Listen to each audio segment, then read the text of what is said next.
Abla bəy, necə düşünürsünüz? Şirkətin strategiyasının hazırlanmağında necə süni zəkanı istifadə etmək olar? Mütləq şəkildə. Nəinki olar, məncə mütləq istifadə etmək lazımdır. Çünki belə deyək, biz dünyadakı bütün кейsləri bilməyə bilərik şirkət əsaslı. Məsələn, təlim əsaslı şirkətlərin xaricdə hansı metodlardan istifadə edirlər, yeni metod çıxıbsa vaxtında xəbərdar olmaya bilərik. Amma süni intellekt internetə bağlı olduğu üçün o birbaşa o məlumatı istifadə edə bilir. Həmin məlumatdan bizi xəbərdar edə bilər.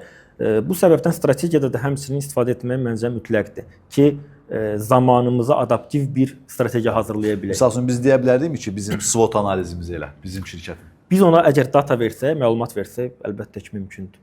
Hətta süni intellektdə belə bir yanaşmalar da etmək olur ki, tutalım SWOT analizi etdirdiyi süni intellektdə və həmin öz etdiyi SWOT analizini yenidən kritika etməyini istəyə bilər, öz mənfilərini axtarmağını istəyə bilər. O özünün yazdığını özü şərhləyə bilər ki, bu hissəni müsbətdir, bu hissədə mənfilər tapdım özümdə.